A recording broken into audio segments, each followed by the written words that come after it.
अन्तर्क्रिया तथा भेटघाटका आजको अन्तर्क्रिया तथा भेटघाट कार्यक्रमको अध्यक्षता गरिदिनु हुनको लागि तामाङ कोअपरेसन सोसाइटी अफ क्यालिफोर्नियाका अध्यक्ष श्री शेरबहादुर लामाज्यूलाई म हार्दिक अनुरोध गर्दछु।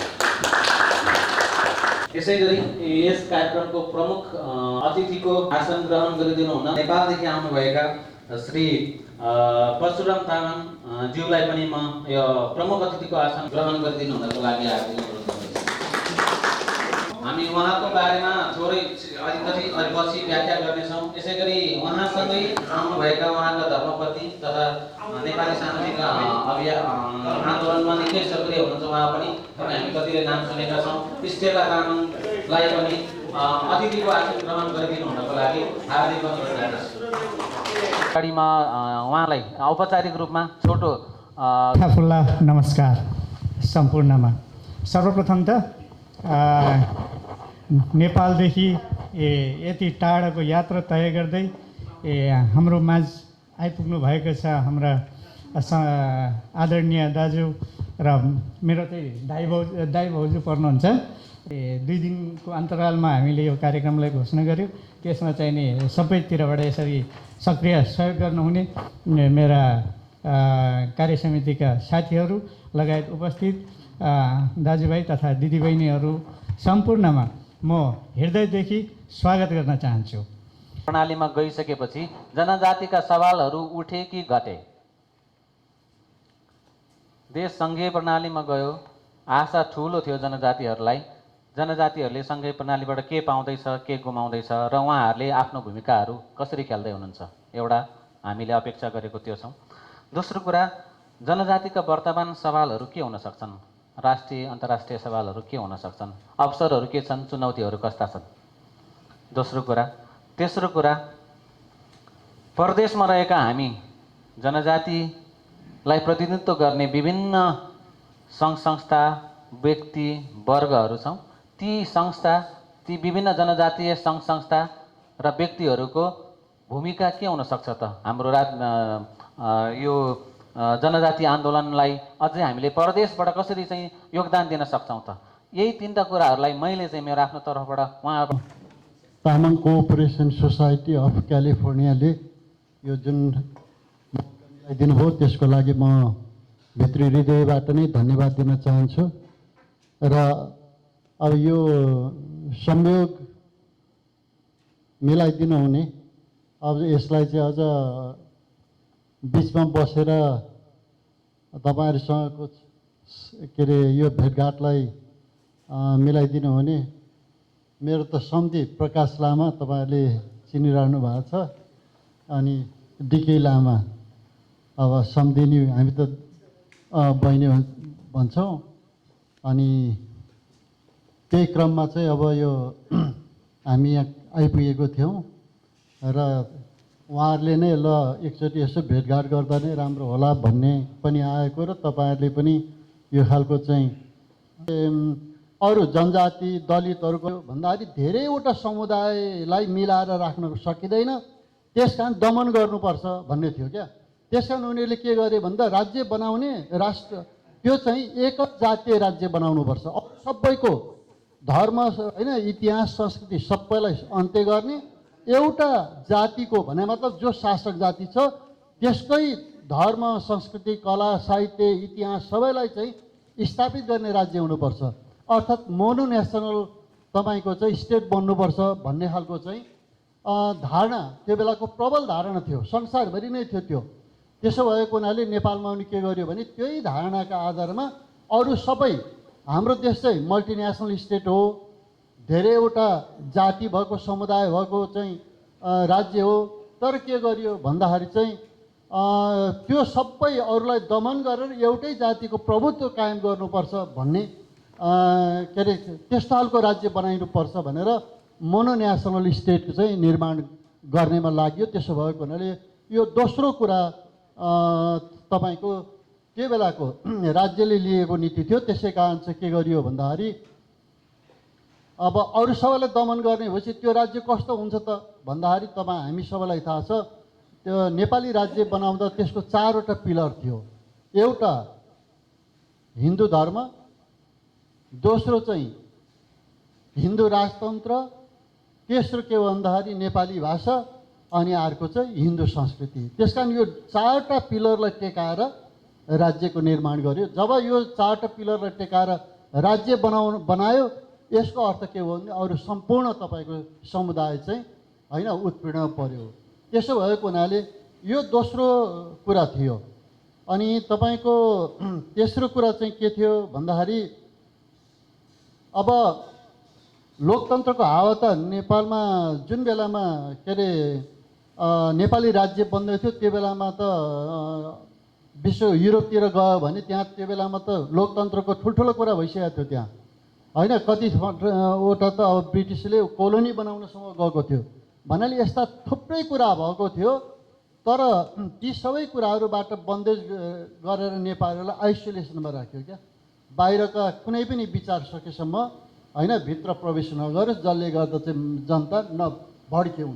त्यसो भएर चाहिँ त्यो रूपमा चाहिँ अब राज्य चाहिँ एउटा डिस्पोटिक मोनार्कीको रूपमा एउटा चाहिँ तपाईँ त्यो दर्शन चाहिँ हामीले खोज्नुपर्छ भनेर हामी त्यहाँ लाग्यौँ। त्यसो भने अल्टरनेटिभ दर्शन अब तामाङले तामाङ समुदायभित्रबाट होइन, नेवारले नेवार समुदाय, मगरले मगर समुदाय, राई समुदायबाट विभिन्न समुदायभित्रको तपाईँको समाजलाई के अरे यो प्रकृति र विश्वलाई हेर्ने दृष्टिकोण के छ त होइन, त्यसलाई हामीले खोज्नु पऱ्यो। एउटा वैकल्पिक दर्शन हामीलाई चाहियो। त्यसो हुनाले हामीले जब जनजाति महासङ्घ स्थापना गऱ्यौँ, हामीले पहिलो कुरा के गऱ्यौँ भन्दा वेदान्त दर्शनलाई तपाईँको निषेध गर्ने र वैकल्पिक दर्शनको होइन खोजी गर्ने। आफैभित्र छ त्यो, हामीभित्रै छ, तर त्यो हामीले त्यसलाई चाहिँ सैद्धान्तिकरण गर्न सकेको थिएनौँ। जस्तो मैले अब यहाँ धेरै तामाङै भएको हुनाले तामाङकै अलिकति म त्यो कुरा गरौँ। तामाङहरूले को विश्व दृष्टिकोण के भन्यो भने अघि नै भनियो नि, अब हिन्दू दर्शनले होइन तपाईँको चाहिँ अब तपाईँको चाहिँ हाम्रो माग मुद्दा यो थियो। संविधान आयो, संविधानमा सबै जातिको हामीले पनि उठाएका मुद्दा, सबै जातिको साझा तपाईँको अवधारणा, साझा मुद्दाहरू, साझा माग चाहिँ पुरा भयो। साझा कुराहरू नि होइन, धर्मनिरपेक्षता भयो, आरक्षणको नाममा अहिले त समानुपातिक समावेशी भनेर भनिन्छ त्यो भयो होइन, संहिता भयो, गणतन्त्र भयो, अब चुनावमा जान सबैले उठ्न पाउने भयो। त्यसकारण त्यसको अलावा चाहिँ अब केही समुदायलाई आरक्षण र अनि यो चाहिँ शिक्षा स्वास्थ्य जस्ता कुराहरू चाहिँ राज्यको दायित्व हो, हरेकले पाउनुपर्छ त्यो होइन, निःशुल्क पाउनुपर्छ भन्ने कुरा पनि संविधान भएको छ। यसरी साझा कुरामा लगभग हाम्रै कुरा, हामीले उठाएकै धेरै कुरा, तर त्यो सबै समुदायको लागि हुने कुरा चाहिँ हामीले प्राप्त गऱ्यौँ। के प्राप्त गरेनौँ भन्दाखेरि स्वशासनसहितको जुन प्रदेश र के अरे तपाईँको चाहिँ स्वायत्तता थियो, स्वायत्त शासन थियो, हामीले त्यो प्राप्त गरेनौँ। संहिता प्राप्त भयो, तर हामीले खोजेको मूल कुरा चाहिँ के थियो भन्दा स्वायत्त शासन थियो, त्यो प्राप्त भएन। त्यस कारण अहिले अब नेपालको आदिवासी जनजातिहरूको बाँकी रहेको मुद्दा चाहिँ के हो भन्दाखेरि पहिचान र स्वशासनसहितको स्वायत्त के अरे स्वायत्त स्वशासन र स्वायत्ततासहितको संहिता चाहिँ हाम्रो प्राप्त हुनु बाँकी हो। त्यसो भएको हुनाले अहिलेको एउटै एकसूत्री मुद्दा चाहिँ यो हो। अब यो कसरी प्राप्त होला त होइन, यो कुरा पनि छ। त्यसो हुँदाखेरि चाहिँ अब हामीले चाहिँ अहिले के कुरामा अब खास गरिकन अहिले जनजाति महासङ्घले धेरैवटा यो कुरामा अल्मलिएको देखिन्छ। तर मेरो आफ्नो दृष्टिकोण चाहिँ के छ भन्दाखेरि चाहिँ हामीले अब यो प्राप्त गर्ने चाहिँ अहिलेको राज्यले चाहिँ यो जुन संविधान बनेको छ नेपाललाई समाजवाद उन्मुख तपाईँको चाहिँ के अरे राज्य भनेर भनेको छ, नेपालको संविधानले नै भनेको छ। त्यसकारण समाजवादी मोडेलमा नेपाल जानुपर्छ भन्ने कुरा चाहिँ आम सहमति हो, राजनीतिक सहमतिको कुरा हो। र यसो हुँदाखेरि अब हाम्रो आन्दोलन कसरी अगाडि बढ्ने हो भन्ने कुरामा चाहिँ पहिला चाहिँ सुरुमा हामीले चाहिँ के गर्यौँ, मैले अघि पनि भने त्यो समानताको स्वतन्त्र र समानतालाई आधार बनाएर पहिला चाहिँ अर्थात् के अरे यो लोकतान्त्रिक तथा मानवाधिकार आन्दोलनको अङ्गको रूपमा आदिवासी जनजाति आन्दोलनलाई पहिला उठाएको थियौँ भने अब त हामी कहाँ गयौँ भन्दा त्योबाट अलिकति अगाडि बढ्दैछौँ। अब हामी कहाँ जाँदैछौँ भन्दाखेरि समाजवादी प्रणालीलाई पहिचानको राजनीतिसँग मिलाएर कसरी अगाडि बढाउने भन्ने कुरामा अब हामी जानुपर्छ। र मैले चाहिँ त्यही भनेको छु सबैलाई। अब हाम्रो आन्दोलन हिजोको जस्तो हिजो जे आन्दोलन गर्यो त्यो मात्रै होइन, किनभने त्यसको आधारभूत केही अधिकारहरू त हामीले पाइसकेको छौँ नि त। त्यसो भएको हुनाले त्यो कुराबाट अब हामी माथि जानुपर्छ र अब हामीले प्राप्त गर्ने के हो त भन्दा समाजवादको लागि त राजनीतिक सहमति नै भइसकेको छ। त्यसकारण अब त्यसलाई हामीले विरोध गरेर जान सक्दैनौँ होइन, त्यो आवश्यक पनि छ नेपालको लागि भने। प्लस के चाहिँ राजनीतिक दलहरूले अहिले पनि अप्नाइसकेको छैन भन्दा त्यो चाहिँ पहिचानको राजनीति, अर्थात् होइन उत्पीडन परेका समुदायहरूको स्वशासनलाई अहिले पनि मानिसकेको छैन। हामीले यो दुईटालाई मिलाएर एउटा नयाँ सिद्धान्त, त्यसो भएर म चाहिँ के भन्छु भने अब हामीले एउटा नयाँ न्यू थेसिस, नयाँ प्रस्तावना होइन, नयाँ सिद्धान्त बनाएर हामी अगाडि बढ्नुपर्छ। यसो गऱ्यौँ भने हामीले त्यो प्राप्त गर्न सक्छौँ। त्यस कारण दुइटै प्राप्त हुन्छ। राजनीतिक दलहरूको लागि त समाजवाद मात्रै हो, तर हाम्रो लागि त समाजवादले मात्रै पनि पुगेन। किन भन्दाखेरि चाहिँ नेपालको सन्दर्भमा हामीले चाहिँ हेऱ्यौँ भने अब के अरे तपाईँको समाजवादको कल्पना त कहाँ गरिन्छ भन्दा त वर्गहरूलाई आधार बनाएर गरिन्छ होइन, उत्पीडित वर्गहरू, श्रमजीवी वर्गहरूलाई आधार बनाएर गरिन्छ। अब नेपालमा चाहिँ श्रमजीवी वर्ग कहाँबाट आएको रहेछ भनेर इतिहासलाई हेर्दा मैले चाहिँ के देखेँ भन्दाखेरि श्रमजीवी वर्गको स्रोत भनेको चाहिँ उत्पीडित जाति रहेछ। र नेपालमा अहिले पनि तपाईँको श्रमजीवीमा आएका जति पनि मानिसहरू छ त्यसको विश्लेषण गर्दा के देखिन्छ भन्नुहुन्छ भने त्यो मजदुर भएर आउने मानिसहरू चाहिँ अधिकांश कि त दलितबाट छ कि त जनजातिबाट छ, जो पहिला शासनमा थिएन, शासनमा छैन, त्यो वर्गबाट अधिकांश आएको छ क्या। भन्छ स्रोत त के रहेछ भन्दा जात प्रथा रहेछ नि त होइन, उत्पीडित बनाउने जुन प्रथा थियो, व्यवस्था थियो, त्यो रहेछ भनेपछि हामीले अब खोज्दाखेरि समाजवाद मात्रैले पुग्दैन रहेछ, समुदायको स्वतन्त्रता पनि राष्ट्रिय मुक्ति आन्दोलन पनि सँगसँगै लैजानु पर्यो। त्यस कारण समाजवाद र राष्ट्रिय मुक्ति आन्दोलनलाई होइन जोडेर नयाँ तपाईँको चाहिँ मान्यताका आधारमा अब राज्यलाई हामीले चाहिँ परिवर्तन गर्नुपर्छ। यसो गर्न सक्यौँ भने अब आदिवासी जनजातिहरूले मलाई लाग्छ अधिकार पाउनेछन् होइन, राष्ट्रिय आन्दोलन सफल हुन्छ, के अरे जनजातिहरू पनि मुक्त हुनेछन्, तामाङहरू पनि मुक्त हुनेछन्। हामी यो बाटोबाट जानुपर्छ भन्ने चाहिँ लागेको छ। त्यसो हुँदा अबको बाटो चाहिँ यो हो भन्ने मलाई लाग्छ र मैले के अरे धेरै ठाउँमा यो भनेको छु। किनभने अब पहिचानको मात्रै राजनीति गरियो भने त्यो चाहिँ के हुन्छ, एकाङ्गी राजनीति हुन्छ, त्यसले अरू समुदायलाई छुँदैन, त्यसलाई होइन जस्तो गरिबीको कुरा पनि छुँदैन त्यसले। अनि अब तपाईँको गरिबीको छुएन भने त समाजमा धनी र गरिब भयो भने त फेरि पनि त त्यो तपाईँको चाहिँ विभेद त रहिरहन्छ, त्यो होइन उत्पीडन त रहिरहन्छ। त्यसो भएको हुनाले दुईटालाई मिलाएर लैजाने राजनीतिबाट अब मुलुकलाई होइन हामीले पार लाउनुपर्छ, हामीले चाहिँ नयाँ मुलुक बनाउनुपर्छ भन्ने चाहिँ लागेको छ। अब पहिलो राउन्डमा चाहिँ यति नै कुरा गरौँ जस्तो मलाई लाग्यो। तपाईँहरूले ध्यानपूर्वक सुनिदिनु भयो, त्यसको लागि धन्यवाद दिँदै मेरो आफ्नो भनाइ चाहिँ यहीँ नै विश्राम गर्न चाहन्छु। हाम्रो नारायण सोमनामे दाई, उहाँलाई विशेष गरी उहाँ एनआरएन अमेरिकाकै सल्लाहकार हुनुहुन्छ, उहाँलाई पनि अतिथिको रूपमा म स्वागत गर्न चाहन्छु। बिचमा हाम्रो छिर्नु भएको छ हाम्रो लक्ष्मण रोशन अधिकारी दाजु, उहाँ चाहिँ पेसाले वकिल पनि हुनुहुन्छ र बे एरियावासीका सुख दुःखमा उहाँ साथ हुनुहुन्छ, उहाँलाई पनि स्वागत गर्न चाहन्छु। सीता पुन दाई, उहाँलाई पनि उहाँ जनजातीय कुराहरूमा मात्रै होइन, उहाँका आफ्नो क्षमताका विभिन्न क्षेत्रहरू छन्, उहाँले बे एरियामा थुप्रै योगदानहरू पुर्याइरहनु भएको छ, उहाँलाई पनि म स्वागत गर्न चाहन्छु। यसै गरी हाम्रो दुईजना सल्लाहकारज्यूहरू पनि तामाङ कोअपरेसन सोसाइटीका दुईजना सल्लाहकारहरू पनि छिर्नु भएको छ। हाम्रो सोनाम मोक्तान र रबिस वाइबा उहाँलाई पनि म स्वागत गर्न चाहन्छु। बिचमा कोही छुट्नु भएको छ भने मलाई माफ गर्नुहोला। पक्कै पनि भुवन तामाङ छिर्नु भएको छ। हामी सबैलाई स्वागत गर्न चाहन्छौँ। उहाँले यो जनजाति आन्दोलन र अहिलेसम्मको अवस्थाहरू देशमा के भइराखेको छ भन्ने कुराहरू राख्नुभयो। विशेष गरी हामीले प्रवासबाट चाहिँ के आश गरेका छ जनजाति आन्दोलनले भन्ने कुरामा अझै उहाँको आएको छैन। अलिकति पछि हामी पट्याउँछौँ। देशको जनजाति आन्दोलनमा प्रवासका यी सङ्घ संस्थाहरू र व्यक्तिहरूको चाहिँ कहाँनिर भूमिका खोजिराखेको छ त देशले? यो अहिले वर्तमान परिस्थिति के अरे सङ्घीय प्रणालीमा गइसकेपछि कहाँनिर खोजिराखेको छ भन्ने कुराहरू आयो। 2-3 कुराहरू निस्के हुन्थ्यो भन्ने लागेको थियो उहाँकोमा। मलाई लागेको अब यहाँहरूको प्रश्न तयार गर्दा हुन्छ। मलाई लागेको आफ्नो केही कुराहरू राखेपछि म तपाईँहरूलाई प्रश्नको लागि ठाउँ बनाउँछु। जस्तो सङ्घका नामहरू राख्ने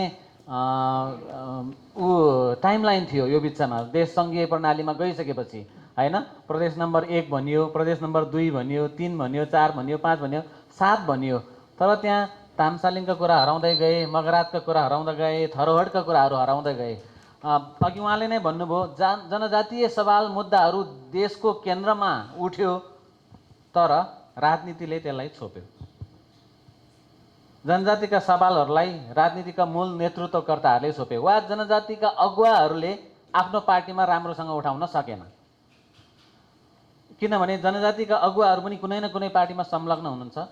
हामीले चाहेको चाहिँ यो विभिन्न पार्टीमा जनजातीय नेताहरू अगुवाहरू संलग्न हुनुहुन्छ, उहाँहरूको अन्तर्पार्टीय संरचनाहरू केही छ कि छैन, ताकि जनजातिका सवालमा त एक होला नि त, पार्टी त बेग्लै बेग्लै होला, फरक हुन्छ, त्यो स्वाभाविक हो, सबैको एउटै पार्टी हुने कुरा भएन। तर अन्तर्पार्टीय संरचनाहरू केही छ कि छैन, त्यसले गर्दाखेरि चाहिँ जनजातिका सवालहरूलाई उहाँहरूले एकीकृत रूपमा उठाउन सक्नु भइराखेको छ कि छैन भन्ने कुराहरूलाई पनि पछिल्लो समयमा चाहिँ उहाँले समेट्नुहुनेछ। म अब प्रश्नको लागि यहाँहरूलाई फ्लोर ओपन गर्न चाहन्छु। कसैलाई केही प्रश्न छ भने हात उठाउँदै भनिदिनु होला। म चाहिँ जिज्ञासा, प्रश्न, आफ्नो भनाइहरू, आफ्नो परिचय दिँदै भनिदिनु भयो भने चाहिँ उहाँलाई पनि सजिलो हुन्छ र हामी प्रश्नोत्तरतर्फ लाग्छौँ अब हामी। हस्, धन्यवाद। नमस्ते, म अमर लो। मेरो चाहिँ सानो जिज्ञासा मात्रै हो। यहाँहरू सबैले बुझिसक्नु भएको होला, तर मैले चाहिँ अलिकति नबुझेको हुनाले हजुरलाई मैले प्रश्न जिज्ञासा मात्रै राखेँ। हजुरलाई मैले सानो छँदा उर्लाबारीमा देखेको थिएँ। उर्लाबारीमा गुम्बा उद्घाटन गर्दाखेरि म गएको थिएँ। हजुर परशुराम चाहिँ अध्यक्ष हुनुहुन्छ भनेर देखेको त सानो हुँदा, अनि आज देख्न पाएँ, धेरै खुसी लाग्यो। हजुर संस्थापक अध्यक्ष, तामाङ यो जातिको अध्यक्ष, अहिलेसम्म हजुरले झट्ट हामीले के प्राप्ति गऱ्यौँ त? धेरै कुरो त भनिसक्नुभयो, त्यसमध्येमा पनि अझ यो चाहिँ प्राप्ति गरिसक्यौँ भन्नुभयो अझ राम्रो हुने थियो। मतलब मैले चाहिँ के देखेँ भन्दाखेरि तामाङहरूले जुन तामाङ जातिको लागि सङ्घर्ष गरे, जस्तै पहिले सरकारले लोसारको लागि 1 दिन बिदा दिन्थ्यो, अहिले त्यो पनि खोस्यो भनेपछि यो प्राप्ति हो कि गुमाएको हो कि किन खोसियो त? सरकारले यो लोसार मनाउन जुन दियो, 1 दिन बिदा दियो, अब तामाङहरूले के गरेको रहेछ त? सरकारसँग के गर्न सकेको रहेछ? किन यसरी खोसियो? फेरि दिन्छ कि फेरि 1 दिन बिदा दिन्छ कि? कसैले मैले चाहिँ सुनेअनुसार फेरि दियो अरे, फिर्ता पनि दियो अरे भन्ने जस्तो कुरो सुने। खास यो लोछार हामी तामाङ जातिको त महान चाड हो, तर यो 1 दिन बिदा दिने सरकारले अनि फेरि खोसेर लाने, फेरि दिने, किन यसो गरेको होला? एउटा मेरो जिज्ञासा। अनि अर्को जिज्ञासा चाहिँ तपाईँको यो घेदुङ सङ्घ स्थापना भयो, त्यसपछि तामाङ महासङ्घ गरे। यो खास के हो? यो तामाङ घेदुङ सङ्घ सँगसँगै प्रतिस्पर्धा गर्न किन तामाङ महासङ्घ स्थापना भयो? र यो घेदुङ सङ्घ र तामाङ महासङ्घको यो जुवारी हो कि यो तामाङ जातिलाई सिध्याउन खोजेको हो कि राजनीति मिसिएको हो कि के हो? यो पनि स्पष्ट पारिदिनु भयो हुने थियो। अनि अर्को यो लोसार सम्बन्धमा जस्तै कसैले सोनाम लोसार मान्छ, कसैले ग्याल्बो लोसार। हेर्नुहोस् है, अब तपाईँ हामी जस्तो बुझकरहरूले त आफ्नो रोजेर मनाउनु हुन्छ होला, तर म जस्तो एउटा नबुझेको मान्छेले चाहिँ मैले चाहिँ अब ग्याल्बो लोसार मान्ने कि सोनाम लोसार मान्ने? म त एउटा आकाशमा उडेको के अरे काग जस्तो भएँ, अब कुहिरोमा उडेको काग जस्तो भएँ। मैले अब सोनाम लोसार के कति कारणले राम्रो र कसले मान्ने, अनि ग्याल्बो लोसार के कति कारणले कसले चाहिँ कुन चाहिँ तामाङले मान्ने, त्यो सम्बन्धी पनि अलिकति स्पष्ट पारिदिनु भयो हुने थियो। अनि यो चाडबाड सम्बन्धमा जस्तै तामाङ जातिको चाड भनेको लोसार, बुद्ध जयन्ती। लोसार मान्नुपर्छ, दसैँ तिहार मान्नु हुँदैन भनेको अहिले त तामाङहरूले त ए हो लोसार मान्नुपर्छ भनेर लोसार पनि मान्छ, तिज पनि मान्छ, दसैँ पनि मान्छ, तिहार पनि मान्छ। भनेपछि त यो चाडबाड सब मान्ने सबै जातिमध्ये त तामाङ पो बढी, तामाङले पो बढी चाहिँ चाडबाड मनाउला जस्तो लाग्यो मलाई। तामाङीहरूले तिजमा रातो झिल्लिली पारेर निस्किन्छन्, दसैँमा तामाङहरूले टिका लाएर रातो टिका लाएर झिल्लिली निस्किन्छ, लोसारमा पनि टिका लाउँछ। के हो पारा यो? कसरी एउटा यो तामाङ जातिलाई, अब तामाङ जातिलाई अब हामीले यो चाडबाडबाट कसरी जोगाउने, कसरी बचाउने? यो त झन् हामी त बिग्रेको सप्रेको त होइन। यो लोसार पनि तामाङको, दसैँ तिहार पनि तामाङको, सबै भयो। यो कुरोमा अलिकति स्पष्ट अमरजी पारिदिनु भयो भने त यति नै मात्रै। लामै छ क्वेसन, तर उहाँले टिपिसक्नु भएको छ, जिस्टमा भन्नुहुन्छ होला। पहिला हामी क्वेसनै लिन्छौँ, सबै क्वेसनको एन्सर दिनुभन्दा पनि पहिला डाक्टर गणेश। आसाङ यहाँ पाउनुभयो नेपालदेखि।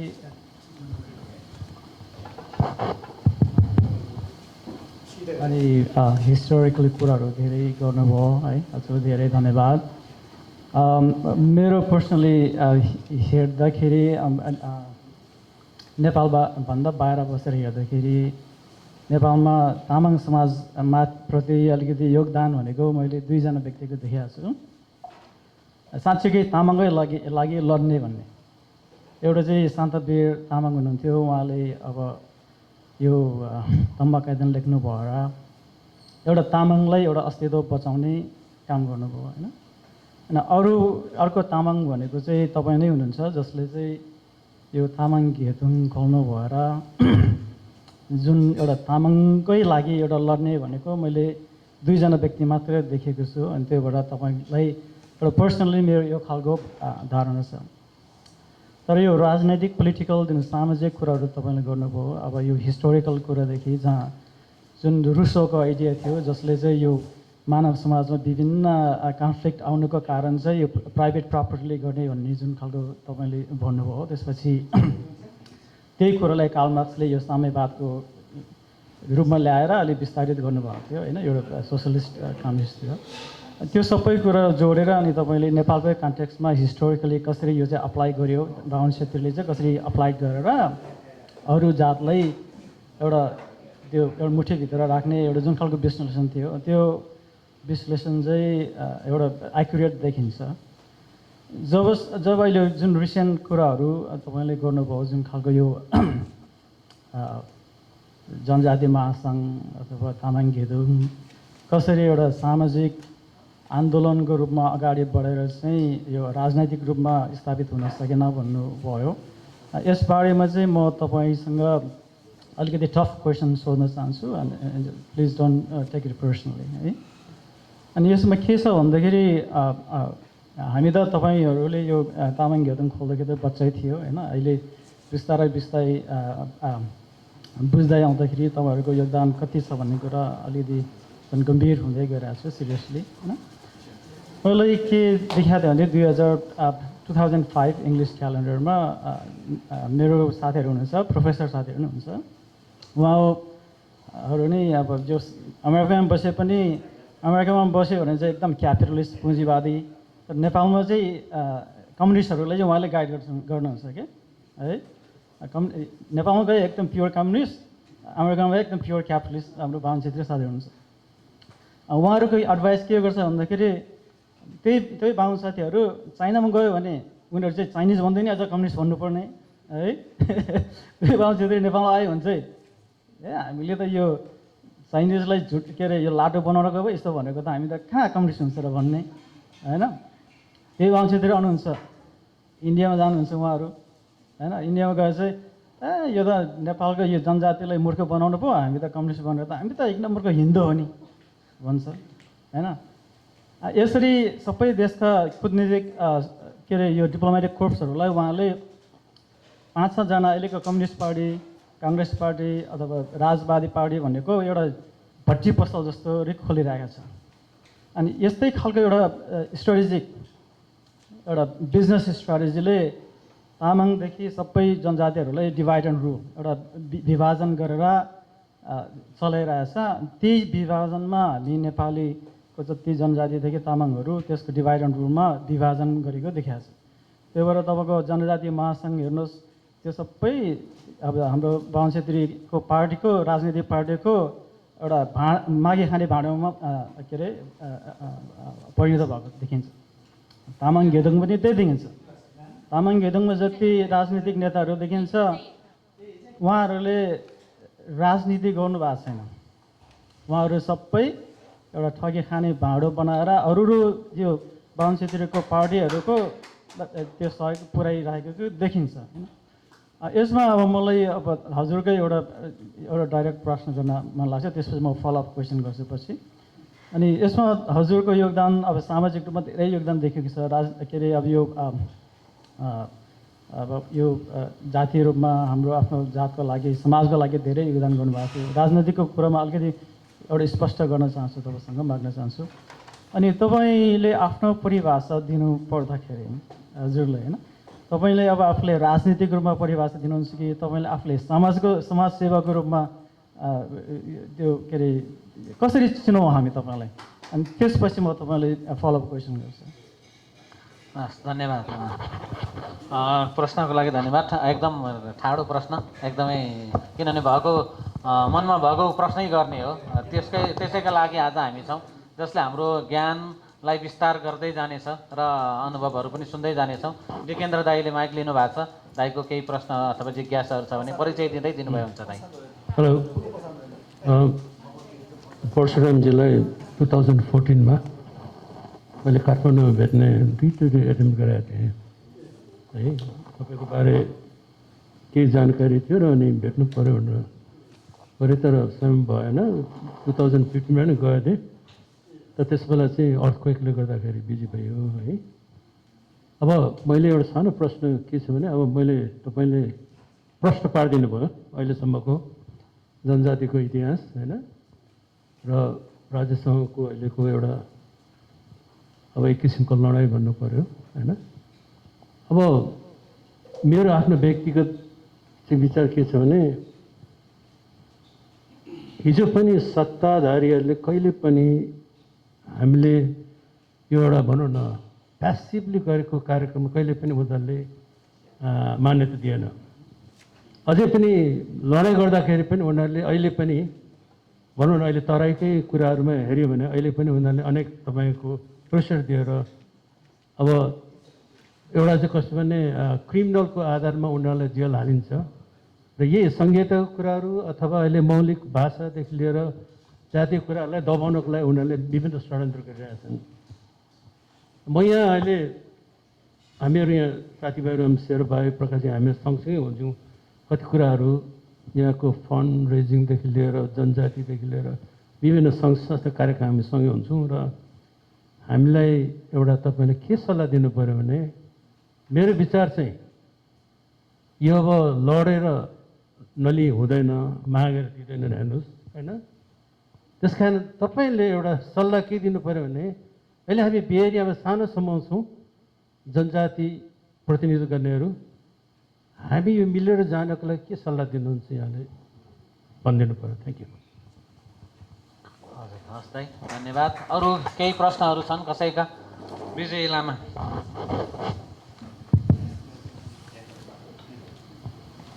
हजुर नमस्कार, मेरो नाम विजय लामा फ्याफुल्ला।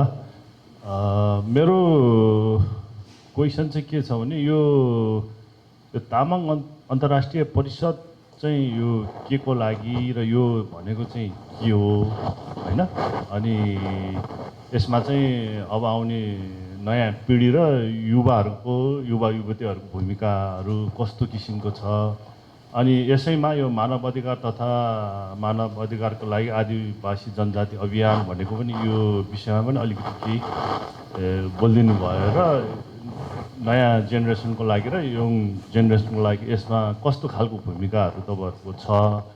अनि अर्को कुरा चाहिँ यो हामीले तामाङकै कुरा गर्दाखेरि चाहिँ यो मैले जहाँ पनि सोध्ने गरेको छु कि यो हाम्रो पोसाकको विषयमा हामीले लाउने एउटा टोपी र एउटा स्टकोट मात्रै छ, त्यो बाहेक अरू चाहिँ हाम्रो छोरी मान्छेको जस्तो फुल एउटा पोसाक छैन।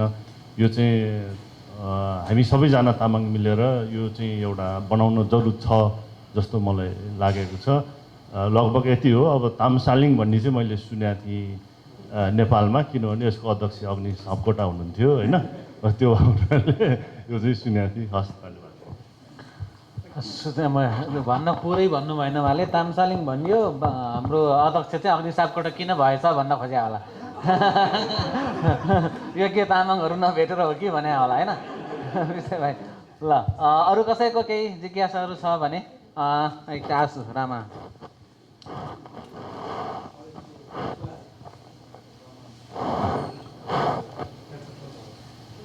नमस्कार फ्याफुल्ला, मेरो नाम रामा मोक्तानसँग विवाह भएको तर योन्जन हो। अनि यहाँको जुन सल्लाह सुझावहरू साह्रै खुसी लाग्यो। अनि कति कुरा चाहिँ अब अघि भन्नुभयो होइन, हिन्दू कल्चरबाट आएकोहरूले हामीलाई दबाबमा राख्नलाई हिन्दूको राजाको बिचमा लगेर अब हिन्दूलाई नै राजालाई नै भगवान् परमेश्वर अब ईश्वर मान्न लगायो भनेर भन्नुभयो होइन। अब त्यो कुरा पनि होला होइन, अब त्यो हो नै, यो म मान्छु। अब हामीले इतिहासदेखि नै पढेर आएको हो। अनि हामी तामाङहरूको चाहिँ अब कता कताबाट त्यो आयो अरे भन्नुभयो होइन। अनि हामी पनि अब यो यता साइडमा अब जानुपर्छ। अब म छोटकरी भन्दैछु तपाईँलाई, अब यता हाम्रो चाहिँ यस्तो यस्तोबाट आएको भनेर। यसमा त तपाईँको होइन भनाइको अनुसार त यसमा पनि विभाजन लिएर दिएको जस्तो देख्यो होइन। एउटा किन भन्दाखेरि हिन्दूले आफ्नो यस्तो यो यता साइड लियो भने हामी तामाङले पनि त उता साइड लियो नि होइन र। अनि अब सबै तामाङहरू त अब त्यो होइन, एउटा सबै तामाङलाई सबै भनौँ न हिन्दूलाई अब नेपालीलाई मानव जातिलाई अब हामीलाई चाहिँ भनौँ न मानव जातिलाई हामीले स्वतन्त्र चाहिँ छ कि छैन हाम्रो होइन। अब हामी तामाङ भन्नु सबै तामाङ त होइन, अब त्यो बज्रबाट आयो अब कताबाट आयो भन्ने त छैन। अब तर तपाईँले भन्नुभयो चाहिँ अब सबै हामी तामाङ भनेर छुट्याउनु भयो। अनि एउटा कुरा चाहिँ मलाई कस्तो लाग्यो भनेदेखि सबै मानवको अधिकार छ आफ्नो धर्म मान्ने होइन। सबै भनौँ न अघि तपाईँले भन्नुभयो चाहिँ मैले के विचार लाग्यो भने यो तपाईँले अहिले तामसालिङ भन्नुभयो, सबै तामाङ त भनौँ न अब हामीलाई कुनै करकाप त छैन कसैले होइन। सबैलाई ईश्वरले त स्वतन्त्र रूपमा दिनुभएको छ, संसारमा त स्वतन्त्र दिनुभएको छैन होइन। हामी त कुनै धर्म बोकेर अब हरेक क्षेत्रमा होइन अब जन्मेको त होइन हामी त। अब तपाईँले अघि भन्नुभयो अब यो साइडमा हाम्रो चाहिँ बज्राले जन्मियो यस्तो यस्तो गर्नुभयो भने। तर एउटा कुरा छ, अब भन्नुहोस् हिन्दू यताबाट आयो भने अब बुद्ध चाहिँ कुन कल्चरबाट आयो भन्नुहोस्, बुद्ध कुन कल्चरबाट आयो? मलाई त्यो चाहिँ लागिरहेको किन यो त हाम्रो त हामी तामाङ एकता हौँ भन्ने चाहिँ हामीलाई राम्रो छ। तर हिन्दू यहाँबाट आयो, बुद्धिस्ट यहाँबाट बुद्धिस्ट पनि त हिन्दू कल्चरबाटै आएको नि त होइन र। ओके ल, ठुलो प्रश्न होइन। कता कता हामीलाई स्कुल हजुर निकै भइसक्यो। अब हामी प्रश्नहरू लिँदैनौँ, प्रश्नहरू भुल्दै जाला। अनि बिचमा रमेश योन्जन हात उठाइसक्नु भएको छ, उहाँको लास्ट क्वेसन, त्यसपछि मात्रै हामी अर्कोमा जान्छौँ। योन्जनहरूकै बाहुल्य छ, अब के भन्ने। धन्यवाद यो अन्तर्क्रिया तथा भेटघाट कार्यक्रमका प्रमुख अतिथि। दाजुको नामको अगाडिको सबै पदहरू भन्दा त लगभग समय नै सकेला जस्तो छ, मैले लिएन। तपाईँले आदिवासी जनजातिको कुराहरू धेरै उठाएको छ, दसैँ बहिष्कारको कुरा गर्नुभयो। म स्वयं उपस्थित थियो। दसैँ बहिष्कार गर्नुपर्छ भनेर आन्दोलन गरिराख्दाखेरि तपाईँ अगाडि पङ्क्तिमा हुनुहुन्थ्यो भने म पछाडि पङ्क्तिमा हिँडिराखेको थियो। यो दसैँ संस्कृति हो, किन बहिष्कार गर्नुपर्छ भन्ने अहिले बुझ्यो म अमेरिका आएर। किन अहिले हेर्नुहोस्, हलोविन आज दसैँ जसले पनि मनाइरहेको छ। दसैँ किन बहिष्कार गर्ने भन्दाखेरि तपाईँहरूले पनि तपाईँहरूले आन्दोलन तपाईँहरू अगाडि बढेर के गर्नुभएको रहेछ, हामी जस्तै सोझासिधाहरूको लागि मत भोट हाल्नको लागि तपाईँहरूले बनाएकै रहेछ नि। उदाहरणको लागि छ, दसैँ बहिष्कार गरौँ भनेर उठाएको गोरेबहादुर खपाङ्गे, उहाँले भनेकै हो दसैँ बहिष्कार गरौँ भनेर गर्दा लास्टमा के गर्यो उसले, सबै जनताले भोट लियो, लास्टमा राजाको टिका लाएर मन्त्री भयो नि। यदि तपाईँ पनि त्यो बाटो खुला गर्न खोज्नु भएको हो कि सायद तपाईँको अहिले उमेरले, अब सायद अहिले त उमेरको हद पनि आयो, उमेर पनि गयो, तपाईँले त्यो बाटो त नहोला। तर मैले लागेको कुरा त्यही हो। तपाईँले अर्को कुरा, अब लोसारको कुरा गर्नु। लोसार तपाईँले टुडी खेलमा मनाइँदै राख्दाखेरि प्रत्येक तामाङहरू टुडी खेलमा गर्दै गर्दाखेरि अर्को तामाङहरू सहित मनमा किन फेरि दोस्रो लोसार मनाउन एकै दिनमा किन भयो त त्यस्तो? तपाईँ एकै दिनमा एउटा टुडी खेलमा एउटा खुल्ला मञ्चमा एक। अब तपाईँ फेरि मेरो नाम परशुराम भनेर अक्सफोर्डमा मलाई बल्ल तामाङ भनेर पछि चिनाए नि भने विद्या साथीहरूले भन्नुभयो नि। तपाईँको घरमा म स्वयं पुगेको छु, तपाईँको घरको भित्तामा डम्फु राखेको छ, गोरुलाई जोत्ने हलुन्डो राखेको छ, त्यसले तपाईँको तामाङ पहिचान गर्छ। त्यो त तपाईँ बिर्सेको हुनाले राखेको। मेरो त घरमा अहिलेसम्म हलो छ, अहिलेसम्म ज्योति राख्नुभएको छ। तर त्यो भित्तामा राखेको हलो नै रोकेको भए रमेश कुमार योन्जन रामेछापको अहिले हाइहुज जस्तै गरेर दिवी पोखरीमा हलो जोतेर बस्नु पर्थ्यो। होइन, अमेरिका हो, भर्खर मात्रै मेटाभर्स भर्खर मात्रै उत्पादन गर्यो। तपाईँले अघि नै भन्नुभयो, यहाँ थोरै हुनुहुन्छ, थोरै होइन, तपाईँले बोल्नुभएको शब्द मेटाभर्स अहिले फेसबुक लाइभ इन्टरनेट देश संसारभरको कुना काप्चामा पुगिसकेको छ। यो त्यसैले सानो छैन। तर तपाईँहरूले अघि हाम्रो पूर्ववक्ता साथीले भन्नुभयो हामीलाई तामाङ उडाउनु भयो, हो हामी उडेको थियौँ, तर तपाईँले उडाउनु भयो, कसरी ल्यान्ड गर्नुपर्छ भने सिकाउनु भएन। अझै पनि तपाईँहरूको प्रश्न छैन आदिवासी जनजातिको। त्यो मात्रै नभएर नेपाल तामाङ घेदुङ छ, अहिले फेरि राष्ट्रिय तामाङ घेदुङ किन अर्को व्यक्तिहरूले खोल्दैछ अहिले? एक नम्बर प्रश्न, यो तत्कालको प्रश्न हो। तामाङ घेदुङ हुँदाहुँदै राष्ट्रिय तामाङ घेदुङ किन खोल्दैछ त नेपालमा? तपाईँहरूले पनि भोट ब्याङ्क बनाउँदैन। अर्को फेरि पूर्वको साथीले भन्नुभयो, अब पार्टीको कुरा पनि आयो, माओवादी भन्दा खतरा थिएन। माओवादी भन्दा खतरा इतिहास पढेर हेर्नुहोस् न सर, तपाईँको पुस्तकहरू पनि मैले पढेको छु। अहिले त तपाईँको पुस्तकलाई त ट्याक्क एप आइसकेको छ, फोटो खिचेर सबै राख्ने, अनि सुन्नै जान्छ अहिले त एपले। 21औं अहिले त सबै डेभलप भइसकेको छ। पूर्वको साथी माओवादी होइन, माओवादी होइन, 2007 सालमा को थियो त क्रान्ति? 2000 सालको त मान्छे छप काट्थ्यो त, माओवादीले त लुकेर पो हान्थ्यो। अर्को कुरा, अब एउटा कुरा, अब तपाईँको सँगै नि हाम्रो त अब यहाँ अमेरिकामा त फर्स्ट लेडी भनेर चिनिन्छ, उहाँ पनि यहाँ हुन्छ। हाम्रो नेपाल यस्तो खालको ठाउँमा हामी जन्मेर आएको हो कि मेरो एउटा विद्यार्थी तपाईँको स्कुलमा लाँदाखेरि चाहिँ उसले जाँच दिएछ, बर फेल भएछ। सर मलाई त भन्नु पऱ्यो नि, तपाईँले भनेपछि त म त जसरी मैले ढिकुटी स्कुल पढ्नु पर्यो, साथीहरू सबै गयो, म त नहुने भयो त भनेपछि व्यक्तिगत भेटेपछि चाहिँ हुने रे। त्यस्तो त्यस्तो प्रविधिहरू छ नेपालमा, त्यो प्रविधि हामी आफैले सुल्झाउनु पर्छ नि। एक, अब प्रश्न मात्रै होइन तपाईँलाई, फेरि अब उदाहरण पनि दिन्छु। अब आयो नेवा राज्य कसरी पाएन, तामसालिङ कसरी राज्य पाएन, पाउने वातावरण मै भनिदिन्छु अहिले यहीँबाट, सायद मेरो लागु नहोला। किन किन रमेशको अगाडि धेरै नामहरू छैन, रमेशको अगाडि नाम छोडेको छैन? हो, भक्तपुरमा अहिले कसले जित्या छ? नगर प्रमुख नेवारले नै जित्या छ। पाटनमा कसले जित्या छ? नेवारले नै जित्या छ। त्यसमा आफ्नो अधिकार युज गर्नुहोस् न। नेवारहरूको लाखे नाच हुन्छ, त्यो दिन छुट्टी दिनुहोस्। रामेछापमा तामाङहरू बढी छ, वडा चाहिँ गाउँपालिका सबै तामाङले जित्छ, त्यहाँ आफ्नो स्थानीय पर्व भनेर छुट्टी दिनुहोस् न। किन अधिकार लड्नु पर्यो? किन फेरि बन्दुक बोक्नु पर्यो?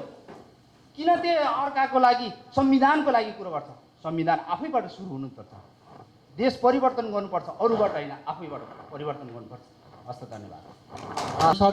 संसारको सृष्टि छ, त्यो आध्यात्मिक मात्रै छ, त्यो भौतिक छैन, त्यो वास्तविक छैन।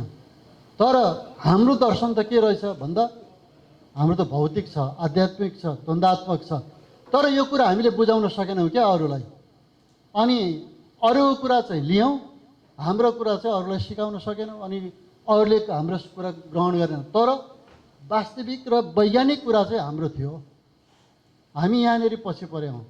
महिलाको कुरामा पनि तामाङको समाज एकदम राम्रो थियो, तर हामीले हाम्रो कुरा बुझाउन सकेनौँ। हाम्रो तामाङहरूमा चाहिँ तपाईँको चेली र माइतीको समान हैसियत रहन्छ रिचुअल्समा। जस्तो अब के अरे बाबुआमाको मृत्यु भयो भने या माइतीको मृत्यु हो भने चेली अनिवार्य गरिन्छ हाम्रो संस्कृतिमा, होइन? अब त्यति मात्रै होइन, अन्तिममा बिदाई गर्ने बेलामा त माइती के अरे चेलीले नै होइन तपाईँको चाहिँ सबै के अरे उसलाई बाटो देखाउने, बाटो खर्च दिने, सारा कुरा गर्ने काम चेलीकै हुन्छ। अब त्यस्तै गरेर अब चेली चाहिँ केही कथाले अब कालगतीले या कालगती अथवा केही कारणले पनि मृत्यु भयो भने माइती अनिवार्य हुन्छ, होइन? माइती बिना त तपाईँको घेवा पनि गर्न पाइँदैन। भनेपछि हाम्रो समाज तामाङहरू कति समानतापूर्ण छ। माइती पनि चाहिने, होइन? तपाईँको चेली पनि चाहिने, त्यस्तो खालको समाज छ। तर हिन्दू समाजमा त्यस्तो छैन। हिन्दू समाजमा त छोरी चेलीलाई होइन तपाईँको पाले पुण्य, मारे पाप हुन्छ, तिमीलाई दिए, अब छोरीलाई भन्ने बेलामा दिएको छोरी त घर फर्केर आउनु हुँदैन भनेर दिइन्छ नि। हाम्रो त्यस्तो होइन नि। हाम्रोमा त तपाईँको चारदाम नदिएसम्म त, चारदाम दिए पनि तपाईँको के अरे तपाईँ हार्ड माइतीकै रहन्छ भनेर। अब अघि कसले चाहिँ मोक्तान भन्नुभयो नि, योन्जन स्या हो तर मोक्तान हो भन्नुभयो नि। अहिले हाम्रोमा चाहिँ त्यसो हुँदैन। हाम्रोमा योन्जनको छोरी योन्जनै हुन्छ जिन्दगीभर, त्यो मोक्तानसँग बिहे गरोस्, जोसँगै गरोस्, त्यो थर चेन्ज हुँदैन। तर हिन्दू धर्ममा चेन्ज हुन्छ। किन भन्दा उहाँहरूले त आफ्नोबाट कुलबाट हटाएर नै दिन्छ क्या, होइन? त्यो फरक भयो। हाम्रोमा त दिने बेलामा पनि के गरिन्छ भने मैले तिमीलाई सास दिएँ, मासु दिएँ, होइन, सबै कुरा दिएँ, तर हाड चाहिँ मैले दिन्न है, मेरो के अरे बाउको कुलमा नै राखेर मैले तिमीलाई मेरो छोरी दिएको छु भनेर उसले त कसम खुवाएर दिन्छ। अनि हाड नदिएको कुरा कारणले गर्दा हाम्रो तपाईँको थर परिवर्तन हुँदैन हाम्रो चेलीको।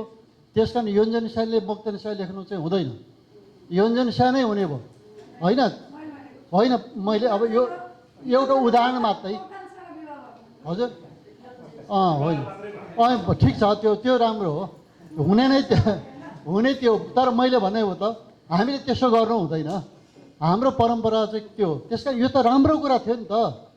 हामीले त्यो चाहिँ छोड्यौँ। हेर्नुहोस्, अरूलाई सिकाउन सकेनौँ। अब छेत्री बाहुनको जस्तो ल्याएर अहिले त सिन्दुर लगाएर होइन दिने, अब डाँडा कटाएर दिने, त्यस्तो प्रचलन चाहिँ ल्याएर हामीले हाम्रो समाजलाई बिटुलो बनायौँ।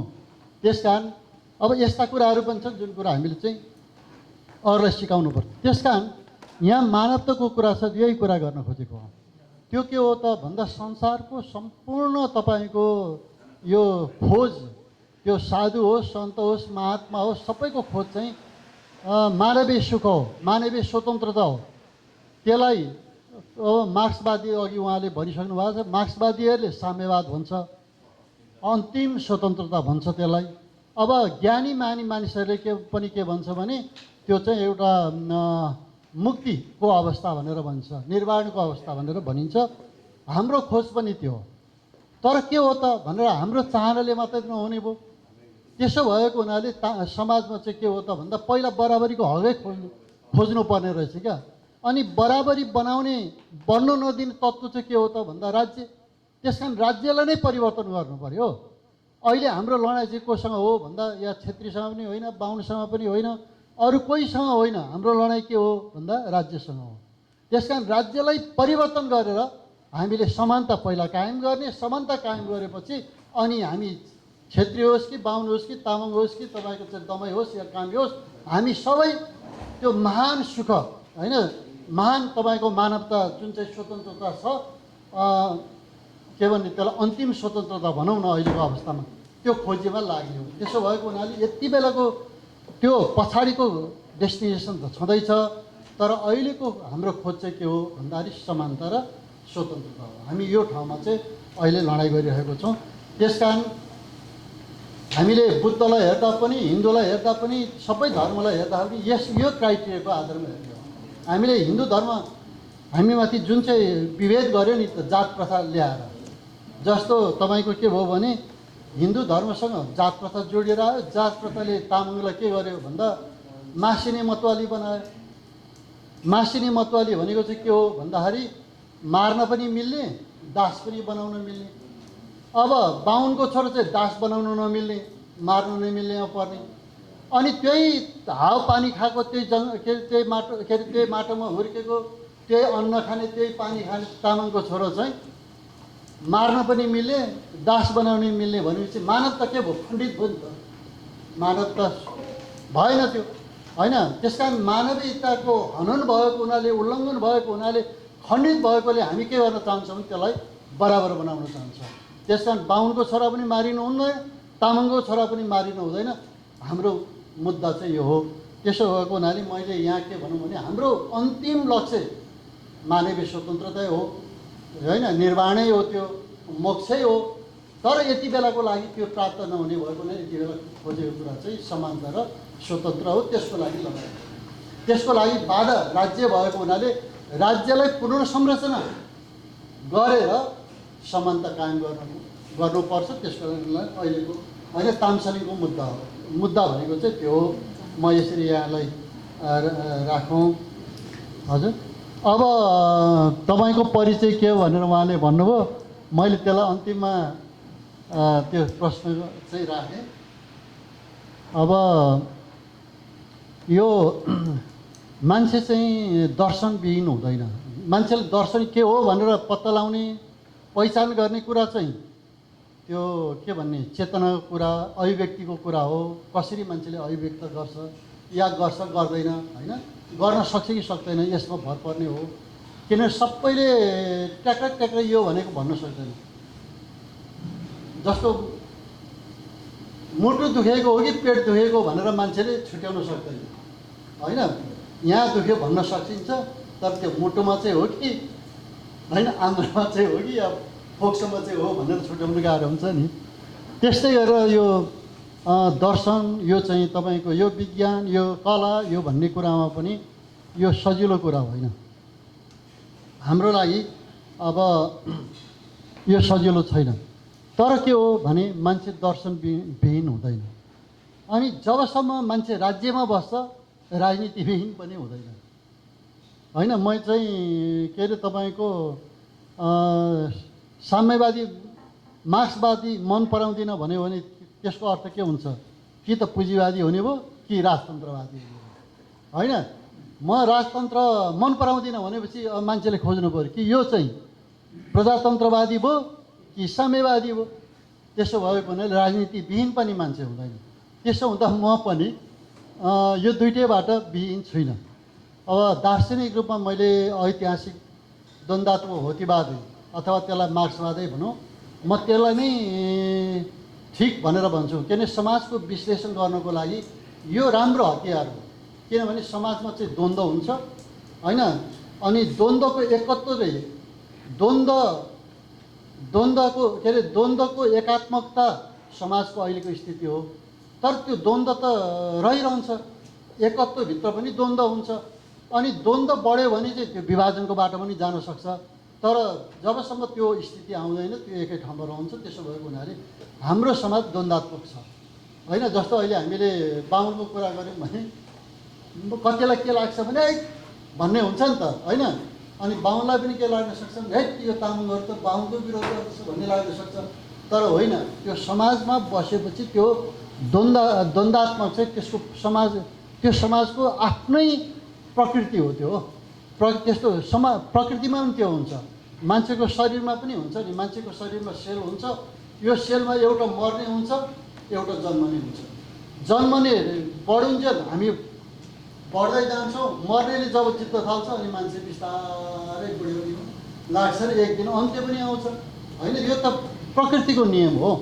त्यसो भएको हुनाले मैले यसैलाई समाज अध्ययन गर्नुपर्छ, गर्ने आधार यही हो भनेर यसैलाई मान्छु। र म किन यो मान्छु भन्ने यसको कारण पनि छ। तर मेरो अरूको र मेरो बिचमा के फरक छ भने कतिपय साथीहरू के अरे मार्क्सवादको कुरा गरेपछि वर्गको कुरा गर्छन्, तर समुदायको उत्पीडनको कुरा गर्दैन। म के भन्छु भने क्वेसन एउटा हजुर छुटेको छ त्यसमा केही अघिकोमा ल एकदम हामी लामो गर्न चाहँदैनौँ किनभने हाम्रो अनि दोहोरिएको कुराहरू चाहिँ नगरौँ। ल उहाँको पालो एउटा है। र म यसलाई हामी यो कार्यक्रम सकेपछि पनि फेरि हामी अनौपचारिक रूपमा उहाँसँग गफ गर्न सक्छौँ है, किन डिनर गर्दै उहाँसँग गफ गर्न सक्छौँ। त्यसैले कार्यक्रमलाई चाहिँ म छुट्याउन चाहन्छु।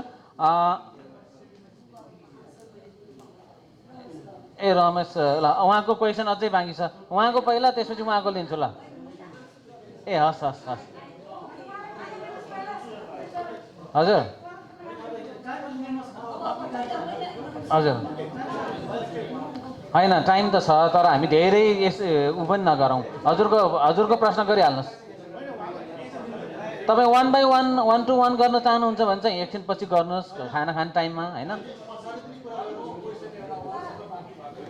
हस् हस् उहाँले जवाब दिनुहुन्छ, तर उहाँलाई नै पहिला दिउँ। हस् स्टेला दिदीको पहिला ल। हस् उहाँको उत्तर 1 to 1 नगर। हस् सकिँदैन। सर्वप्रथम त मलाई बोल्नुपर्छ भन्ने जस्तो मलाई ठ्याम्मै लागेको थिएन। तर पनि यो कस्तो भने एउटा जनजाति भएको हुनाले, तामाङ भएको हुनाले, महिला भएको हुनाले जहाँ पनि समय लिनै पर्ने, ठाउँ अगट्नै पर्ने होइन, बोल्न नदिँदै पनि फेरि बोल्नै चाहिँ पर्ने बानी पनि बसिसकेको छ कि। त्यो भएर सर्वप्रथम त तपाईँहरूलाई धेरै धेरै धन्यवाद। र मलाई चाहिँ खालि उहाँले चाहिँ विशेष गरेर मेरो स्कुल र मेरो बारेमा नै क्वेसन गर्नुभएको न, I think I owe you an explanation है। अदरवाइज मलाई पनि त्यो नमिल्ने। एउटा त तपाईँलाई धेरै धेरै धन्यवाद। भ्रिकुटी स्कुल बौद्धमा छ र भ्रिकुटी स्कुल एकदम पुरानो स्कुल हो। त्यो त म आफै नै विद्यार्थी हुँदा नै 2032 सालमा खोलेको स्कुल। 2032 साल भनेको त 1975 मेबी तपाईँहरू कतिजना त जन्मिनु पनि भयो त्यति बेला खोलेको स्कुल हो न। भ्रिकुटी यो बौद्ध भनेको तामाङहरू बसेको ठाउँ हो। र मैले त्यो भ्रिकुटी स्कुल खोलेको न ढाँटिकन भन्ने हो भने तामाङ बच्चाहरू धेरै पढ्नु पाएन, त्यसकारण तामाङहरूलाई नै पढाउँछु भन्ने भित्र मनसाएको छ। त्यही भएर नै मैले भ्रिकुटी स्कुल बौद्धमा नै खोलेको। र धेरैले चाहिँ त्यो बौद्धमा स्कुल खोलेर कामै लाग्दैन भनेर भन्थ्यो। हुनु पनि मेरो साथी र मैले सँगै स्कुल खोले हो। मेरो साथीको एकै वर्षमा नै 100 जना विद्यार्थी भयो। मेरो पहिलो वर्षमा 30 जना मात्रै विद्यार्थी भएको ठाउँ हो। तर पनि मैले बौद्धमा नै खोल्ने मैले आँट गरेँ। तर अचम्म लाग्दो कुरा चाहिँ के हो भने बौद्ध तामाङ भएको बौद्ध जस्तो ठाउँमा मैले स्कुल खोल्दा तपाईँ मेरो स्कुलको रेकर्ड आएर हेरे हुन्छ, मेरो स्कुलमा हार्डली 20% तामाङ थियो होला। 20%। अरू भनेको शेर्पा, बाहुन यस्तो चाहिँ धेरै पढ्ने कि। 1975 होइन 1995मा त्यो भेगमा एसएलसी दिने बच्चाहरू धेरै नै अहिले राम्रो विद्यार्थीहरू छ, सबै नै बाहुनहरू छ। हाम्रो तामाङ बच्चाहरू भएन।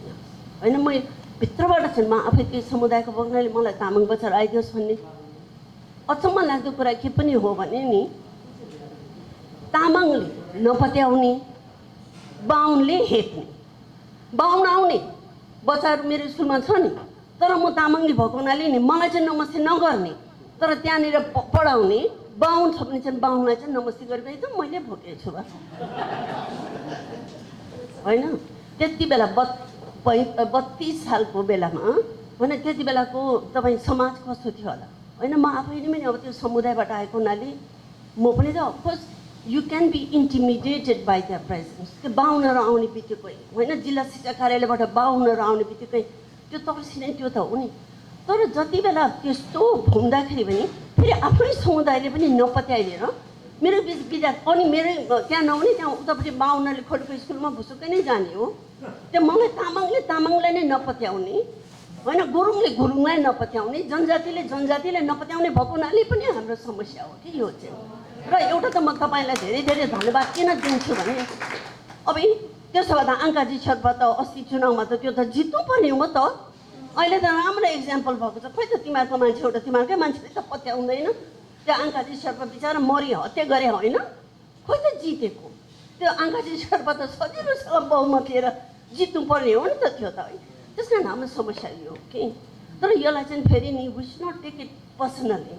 यो चाहिँ हामीले अब पढ्दै जाँदाखेरि जस्तो डोडा साहबले पनि maybe you will agree to this, यो चाहिँ के हो भने यो नेपालमा चाहिँ दुई किसिमको मान्छे छ। एउटा चाहिँ के हो भन्दाखेरि हाइली इन्टरनलाइज सुपेरिटी कम्प्लेक्स हो, क्षेत्री बाहुनहरू, जसलाई पनि दबाउने, जसलाई पनि हेप्ने। अनि अर्को समुदाय भनेको हाइली इन्टरनलाइज इन्फेरिटी कम्प्लेक्स छ। हामीलाई जे कुराले पनि तर्सिहाल्छ, जे कुराले पनि हामीलाई डर लागिहाल्छ। त्यो भिक्टिम साइकोलोजीबाट हामीहरू अझै पनि बाहिर निस्किनु सकेको पनि छैन होइन। एउटा त पर्पिट्रेटरहरू पनि निस्केको छैन, भिक्टिम साइकोलोजीबाट भिक्टिमहरू पनि ननिस्केको बेला हो। र म त के भन्छु भने तपाईँ आएर मलाई भेटिकन चाहिँ बच्चा पास गरिदियो भन्ने कुरा त्यो सायद तामाङ देखिकन मैले हुन्छ भनिदिएको थियो कि आई हेभ नो आइडिया।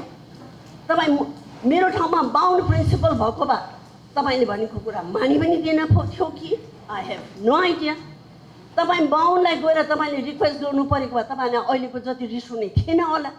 तामाङनीलाई गएर रिक्वेस्ट गर्नुपर्ने भएकोले तपाईँलाई भुसुक्कै रिस उठ्या रहेछ।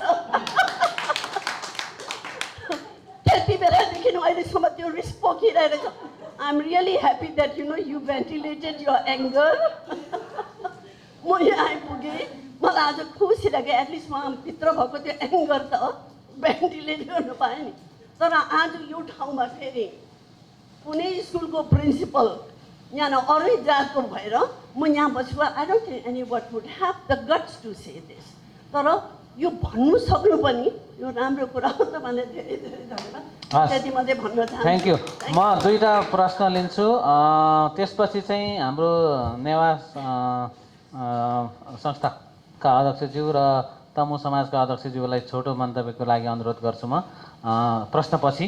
अनि त्यसपछि उहाँबाट फेरि थोरै केही राखेर म कार्यक्रमको अन्त्य गर्छु। हामी डिनरको टाइममा डिनर पश्चात पनि गफ गर्न सक्छौँ। पहिला हजुरकै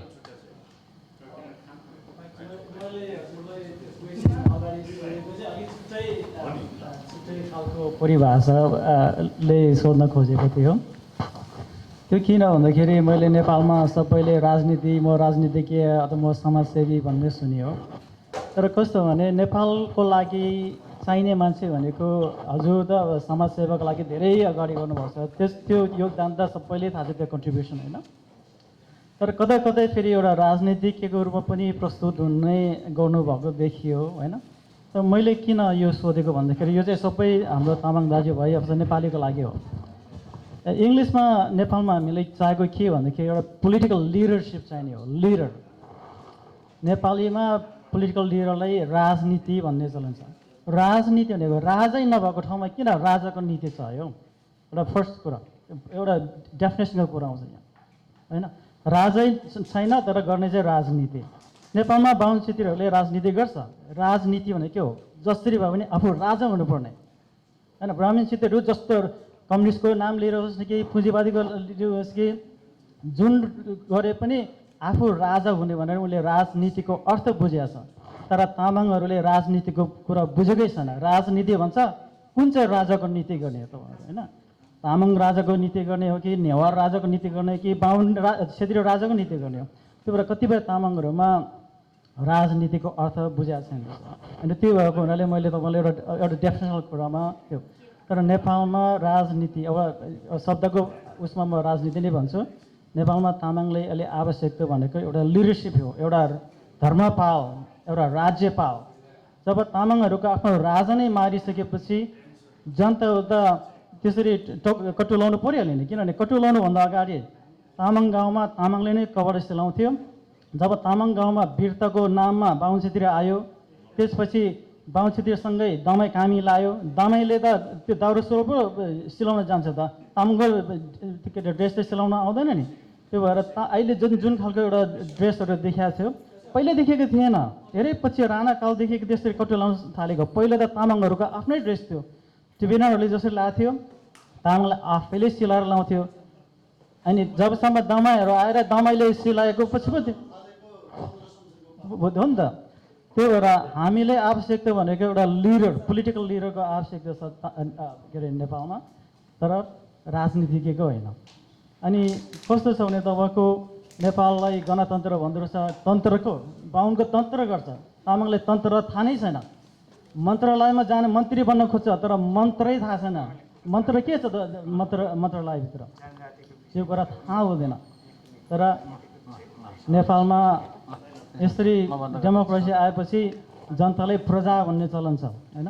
त्यो भएको हुनाले मलाई चाहिँ कस्तो लाग्छ भने तपाईँलाई जति तपाईँको यो सामाजिक योगदान छ, यदि पोलिटिकल लाइनमा जानुहुन्छ भने एउटा तामाङकै एउटा आदिवासी भन्छ हामी, अनि भनेको त मूलवासी आदिम कालदेखि बसेको बाहुन क्षेत्री भनेको त शरणार्थी हो नि। आएको त 2-4 वर्षभन्दा बढी त भएको छैन नि। यो खालको एउटा एउटा किसिमको सैद्धान्तिक रूपमा हाम्रो तामाङको आफ्नै राजनीतिक के अरे सिस्टम छ पहिल्यैदेखिको। द्रव्य शाहभन्दा अगाडिको लिङलिङ कोडमा अहिले मगरहरूले मगरको ग्ले भन्छ, मगरको ग्ले नै हुँदैन, तामाङहरूको ग्ले हो। लमजुङमा त गुरुङ र तामाङसँगको सम्बन्ध धेरै छ। गुरुङ भनेको त जातै होइन, गुरुङ भनेको त गुरुङ भित्तामा राजालाई खुड्ने, तामाङ राजालाई खुड्ने भाइ हो नि, दाइ त राजा थियो नि त ग्ले त। त्यही भएर हाम्रो आफ्नै त्यो संस्कृति अब यो इतिहासलाई कसरी मेटियो भन्दाखेरि हाम्रो राजै घुमेपछि त त्यो मेटिन्छ नि। त्यही भएर मलाई चाहिँ के लाग्छ भने तपाईँलाई यदि हजुरले अब एउटा राजनीतिज्ञ पनि भन्नुभयो, त्यही भएर नेपालको लागि एउटा लिडर, पोलिटिकल लिडरको आवश्यकता छ। सोसल लिडर त धेरै जन्मेको देखियो। अनि त्यो हो भने अब तपाईँले एक किसिमको एउटा पोलिटिकल स्ट्राटेजी बनाउनु पऱ्यो। जसरी बाहुन क्षेत्रीहरूले एउटा छुट्टै खालको रणनीति बनाएको छ। कुनै पनि समाजमा अमेरिकामा हेर्नुहोस् स्लेभरीको कुरा आउँछ, के अरे जाति मुक्ति नभइकन वर्गीय मुक्ति हुँदैन है। कार्ल मार्क्सको कुरा युरोपमा लागु हुन्थ्यो, रसियामा लागु हुन्थ्यो, कोरियामा लाग्यो, किनभने एउटै जात थियो नि त, त्यहाँ त एउटा वर्गको मात्रै थियो नि। तर नेपालमा त वर्गको कुरा होइन नि। क्षेत्रीले बाहुनले क्षेत्रीको विरोध गर्नु वर्गको आधारमा सही थियो, किन क्षेत्रीले बाहुनले दबाएको थियो नि। तर तामाङको के अरे समस्या भनेको त वर्गीय मात्रै होइन, यो त मेन भनेको त जातीय हो। जसरी नेपालमा बाहुन क्षेत्रीहरूले राज्यको कुरो गर्यो, राज्य भनेको आफै उत्पन्न हुने चिज होइन, राज्यको पछाडि मान्छे छन्, त्यसले बनाएको राज्य हो। त्यो भएर जसरी नेपाललाई एउटा जातीय युद्धमा धकेलिँदैछ होइन, बाहुन क्षेत्रीले नै धकालिरहेछ अहिले होइन। त्यसको लागि त्यो भएर हजुरले अब एउटा कमेन्ट मात्र गरेको, क्वेसन मात्र होइन, भएको अघिबाट हो। त्यो एउटा राजनीतिक त्यो एउटा लिडरसिप हो भने तपाईँको त्यसमा त्यो खालको दुईवटा खुट्टो दुईवटा बाटोमा नलानुहोस् भन्ने खोजेको मैले। हस्, धन्यवाद। अब म के भन्छु भने हामी बेरियामा बस्ने बेरियामा रहेको सङ्घ संस्थाहरूको ले गर्दै आएको चाहिँ के हो भने हजुरहरूलाई थाहा दिँदै गरेको थिएँ। हामी जुनसुकै जनजातिका लिडरहरू नेपालबाट यहाँ आउनुहुन्छ, हामी केही न केही कार्यक्रम राखिराखेका हुन्छौँ ताकि उहाँले नेपालमा हाम्रो भाषा, संस्कृति, हक अधिकारका लागि योगदान पुर्याइरहनु भएको छ। तर हामी के गर्दैनौँ भने उहाँ कुन पार्टीको हो भन्नेमा हामी बढी जोड दिँदैनौँ। हामी केमा बढी जोड दिन्छौँ? हाम्रो सवाल उहाँहरूले कतिको उठाइरहनु भएको छ भन्ने कुरामा बढी जोड दिन्छ। यहाँ हामीसँग विभिन्न आस्था भएका, विभिन्न पार्टीमा संलग्न भएका नेतागणहरू, अग्रजहरू आउनुहुन्छ, जानुहुन्छ, हामी कार्यक्रममा राखिरहन्छौँ। तर हाम्रो धेरै चासो कहाँ हुन्छ, उहाँ कुन पार्टीमा संलग्न हुनुहुन्छ भन्नेमा हाम्रो ठुलो चासो रहँदैन। हाम्रो परदेशमा रहेका, प्रवासमा रहेका हामीहरूको चासो केमा हुन्छ भने उनले जनजातीय योगदान आन्दोलनमा के भूमिका खेलिराखेको छ, के गर्दैछ भन्ने कुरामा जोड दिन्छु। त्यसैले व्यक्तिगत र उहाँको पार्टीगत प्रश्नहरू भन्दा पनि जनजातिगत र सवालको कुराहरू क्वेसन छ भने मात्रै जोड्नु होला। रमेश लामाज्यू, तपाईँको क्वेसन के थियो? अनि त्यसको जवाब दिन जरुरी पनि भएन, किनभने आस्थासँग रहेको कुरा वा व्यक्तिगत बिजनेससँग रहेको कुरा चाहिँ पछिको कुराहरू हुन्, तपसिलको कुराहरू हुन्। हामी आज के गरौँ, जनजातीय कुराहरू केही छन् भने, मनमा लागेको कुराहरू केही छन् भने क्वेसनमा जानुहोस् है, भूमिका धेरै नबाध्नुहोस्, किनभने हामीसँग धेरै टाइम छैन, 8:30 भइसक्यो।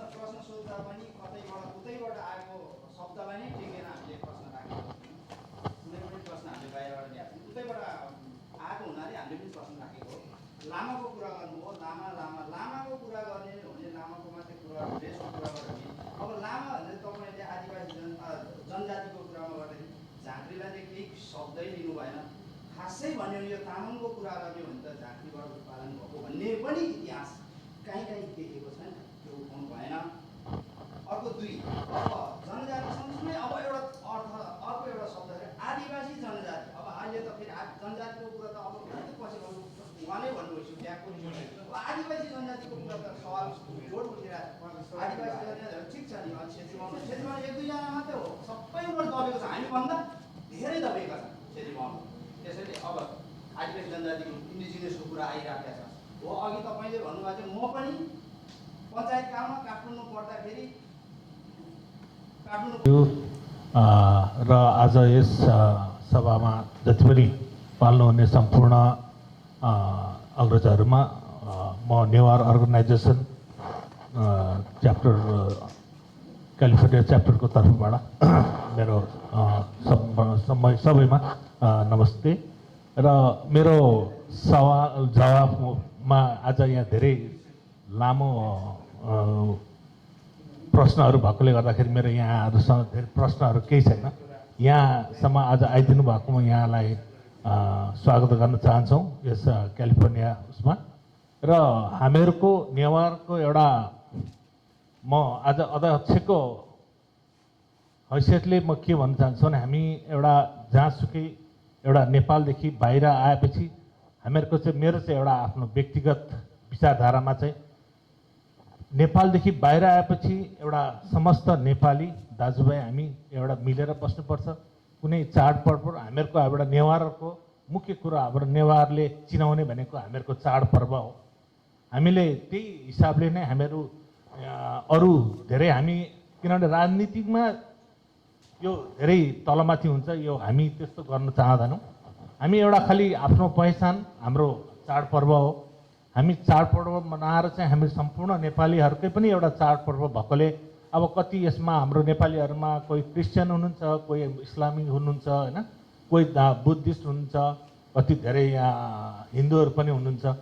र पनि हामीले चाहिँ के गरिरहेका छौँ भने सम्पूर्ण नेपाली दाजुभाइहरूलाई एउटा विदेशमा आइपछि धेरै कुराहरूले हामीहरूलाई त्यहाँ नेपालमा जति कुराहरूलाई सजिलो छ यहाँ हामीलाई गाह्रो छ।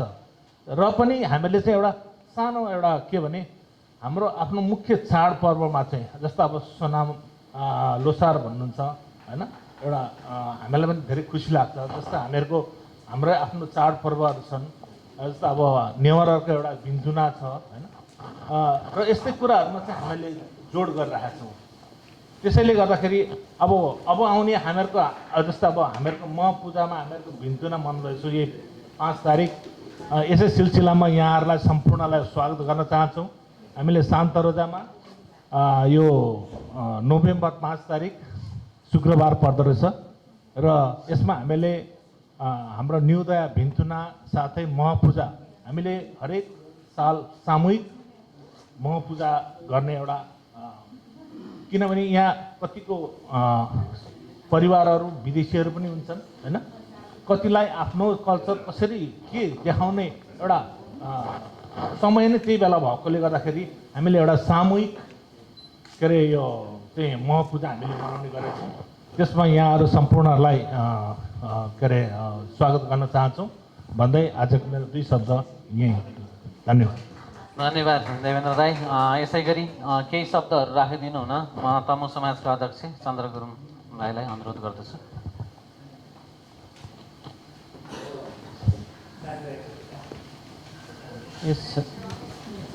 यस अन्तर्क्रिया तथा भेटघाट कार्यक्रमका प्रमुख अतिथिज्यू सभाध्यक्षज्यू लगायत उपस्थित हुनुभएका सम्पूर्ण महानुभावहरूलाई म नर्दन क्यालिफोर्निया तमु समाजको तर्फबाट हार्दिक नमस्कार। सर्वप्रथम त हजुरसँग मेरो पहिला चिनाजानी थिएन, भेटघाट थिएन। तपाईँ जस्तो एउटा बहुआयामिक व्यक्तित्वसँग भेट हुँदा मलाई एकदमै हृदयदेखि खुसी लाग्यो होइन। यसमा चाहिँ क्यालिफोर्नियामा हजुरलाई स्वागत गर्न पाउनु, हजुरसँग तपाईँसँग भेट हुँदाखेरि मलाई एकदमै हामीलाई खुसी लाग्यो। अनि अर्को कुरा चाहिँ अब हजुरले जुन आदिवासी जनजाति को अभियानमा हजुरको तपाईँको योगदान देखेर म साह्रै प्रभावित भएँ, खुसी लाग्यो मलाई। अर्को कुरा अहिले हाम्रो नेवा अर्गनाइजेसनको अध्यक्षज्यूले भन्नुभयो जस्तै अब हामी कट्टरै भएर मात्रै पनि यहाँ परदेशमा अलि नचल्ने रहेछ। अब तमु लोसार भयो, अब सबैलाई गुहार्नु पर्ने हुन्छ होइन, सबै साथीभाइलाई बोलाउनु पर्यो। अनि यता सोनाम लोसार आउँछ, सोनाम लोसारमा पनि अब 1000जना भन्दा बढी के अरे हाम्रो समुदायहरू भेट हुन्छ। भोलि अब यहाँ तिजको कार्यक्रम हुन्छ महिलाहरूको, ल आउनु पऱ्यो भने त्यहाँ जानु परिहाल्यो होइन। त्यही भएर यो परदेशमा बस्दाखेरि त्यो एउटा कुरा चाहिँ मैले पनि अलि अप्ठ्यारो माने। यहाँ नेवा अर्गनाइजेसनको कार्यक्रम हुन्छ उहाँहरूको पनि, अब तमुहरू जान्छ, अब हाम्रो के अरे तामाङ समुदायबाट पनि हामी जान्छौँ। त्यही भएर परदेशमा चाहिँ त्यो एउटा अप्ठ्यारो छ। तर जे होस्, अब जुन यो हाम्रो नेपालमा जुन अभियान चलिरहेछ जनजाति आदिवासी जनजाति को हक अधिकारको लागि, हजुरले जुन यो मानव अधिकारका लागि आदिवासी जनजाति अभियान संस्थापक अध्यक्ष पनि हुनुहुँदो रहेछ। यो अभियानलाई हार्दिक शुभकामना, सफलता प्राप्त होस्। धन्यवाद। धन्यवाद अध्यक्षज्यूलाई। यता टिका दाजुलाई पनि केही हस् ल। धन्यवाद। हामीलाई देश छोडेर परदेशमा आइसकेपछि कहिलेकाहीँ जातिबाट माथि उठेर नेपाली मात्रै भन्नुपर्ने अवस्था आउँछ र नेपाली मात्रै भन्नुपर्दाखेरि हामीलाई विभिन्न जनजाति जातिहरूको भाषा, संस्कृति, वेशभूषा, चाडपर्वले हामीलाई जोडिराख्छ। अब एरियामा हामी जोडिराखेका छौँ, हरेक कार्यक्रममा पुग्छौँ, जोडेर त्यसले पनि एउटा हाम्रो विविधतामा एकता, एक किसिमको डाइभर्सिटी प्लस त्यसले एउटा सुगन्ध दिएको छ। त्यो त हामीले मर्न दिनु नै हुँदैन, किनभने हामीले पो हाम्रो कुरा गऱ्यौँ त भोलि अरूको कुरालाई त, अरूको राम्रो कुरालाई त विरोध गर्नु भएन। जसले हामीलाई एकजुट गरेको छ त्यो कुराहरूलाई त हामीले कहिले पनि मर्न दिनु हुँदैन। अब छोटो अन्तिममा उहाँको केही छुटेका प्रश्नहरूको उत्तर राखिदिनु हुनको लागि म हार्दिक अनुरोध गर्दछु प्रमुख अतिथिज्यूलाई। फेरि छोटकरीमा। धन्यवाद।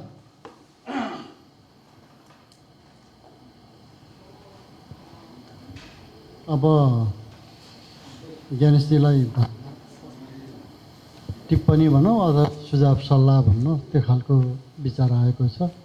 मैले उत्तर दिनुपर्छ जस्तो लागेन।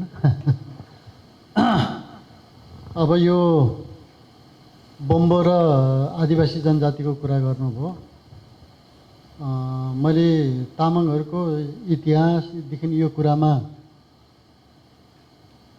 के अरे उहाँले मलाई त्यो विषयभन्दा पनि नेपालको समसामयिक राजनीति अनि आदिवासी जनजातिको समस्याको विषय बोल्नुहोस् भनेको हुनाले मैले यो तामाङको हिस्ट्री छोडेँ।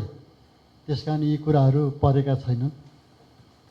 त्यसो भएको हुनाले अब त्यो सबै कुरा समेट्नु नसकेकोमा अब म यसलाई के भनौँ, त्यो आजको विषयवस्तुमा नै नभएको कारणले त्यो समेटिएको छैन। यति होइन, यहाँसँग अनुरोध गरौँ।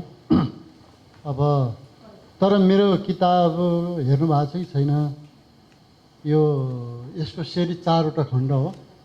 यहाँ एउटा तामाङ जाति छ, त्यसपछि तामाङ संस्कार, तामाङ वंशावली, ताम्बा काइतेन भन्ने 4वटाको एउटा सेट छ। मैले त्यो कुरामा लगभग थोरै थोरै, धेरै होइन, कभर गर्ने कोसिस गरेको छु। यहाँहरूले त्यो हेर्नुभयो हुन्छ। म त्यति नै जानकारी गरौँ, अहिले त्यतातिर प्रवेश नगरौँ जस्तो लाग्यो मलाई होइन। अब अर्को रह्यो, मैले अन्तिममा भन्न खोज्ने कुरा के हो भन्नुहुन्छ भने अब हामी नेपालमा बसेर सङ्घर्ष गरिरहेको छौँ। अब नेपालमा बसेर सङ्घर्ष गरिरहेको जुन आन्दोलन छ त्यसमा प्रवासमा रहेका हाम्रो दाजुभाइहरूको भूमिका के हुनसक्छ होइन, यो एकदमै महत्त्वपूर्ण कुरा उठाउनु भएको छ। यहाँहरूलाई थाहा छ नेपालभित्र हामीले अब यो मुद्दा तामाङको मात्रै होइन, त्यस कारण हामीले जनजाति महासङ्घ खोल्यौँ होइन।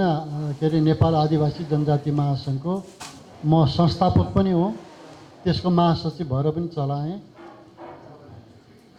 अब त्यसो भएको हुनाले हामीले आदिवासी जनजातिको कुरा नै उठाएको हौँ र त्यो कुरामा पनि म धेरै अहिले प्रवेश गरौँ भन्ने मलाई लाग्दैन, किनभने तपाईँको होल मुभमेन्ट जे चलाएको छौँ त्यो आदिवासी जनजातिकै विषयमा हो। अब जनजाति र आदिवासीलाई हामीले छुट्याएको छैनौँ नेपालमा। हेर्नुहोस्, यता अङ्ग्रेजीमा इन्डिजिनस पिपल्स भन्ने नाम बनाइएको छ। पहिला उनीहरूले पिपल मात्रै भन्थ्यो, हामीले त्यसलाई एस थपेर पिपल्स, त्यो हो चाहिँ जाति राष्ट्र भन्ने अर्थ लगाउँछ। त्यस कारण त्यसमा पहिला सङ्घर्ष गरेर त्यो बनाइएको छ। संयुक्त राष्ट्रको सबै डकुमेन्टहरूमा त्यो एडप्सन भएको छ। यहाँहरूलाई त्यो पनि जानकारी होला। म नेपालमा आदिवासी जनजाति महासङ्घको संस्थापक सदस्य र महासचिव पनि भएर चलाएको हुँ र यो संयुक्त राष्ट्रको आदिवासी स्थायी मञ्च, तपाईँहरू कति त भाग लिन जानुभएको पनि होला, त्यसको पनि म एसियाबाट निर्वाचित भएर म उपाध्यक्ष, म 7 वर्ष त्यो कमिसनमा बसेर मैले नेपालकै कुरा, त्यति मात्रै नहो विश्व आदिवासी आन्दोलनकै कुरा त्यसमा बसेर गर्ने मौका पनि, सौभाग्य पनि पाएको थिएँ।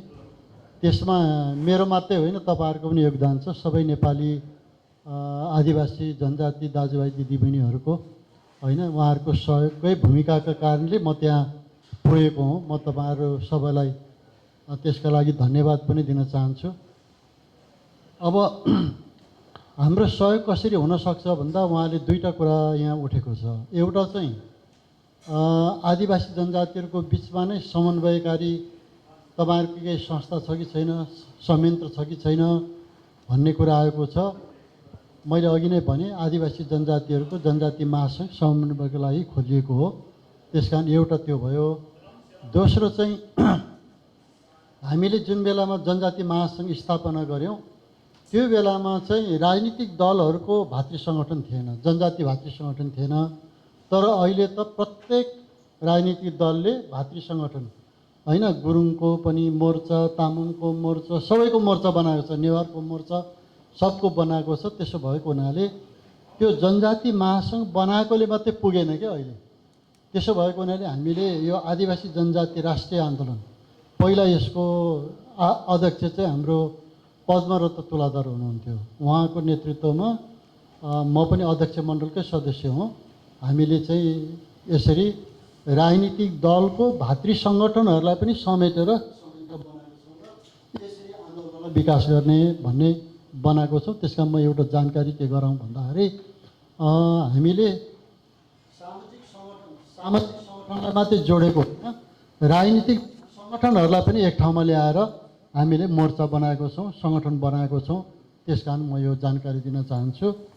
दोस्रो कुरा चाहिँ के, अब यहाँबाट योभन्दा पहिला पनि के भएको छ भने आर्थिक रूपमा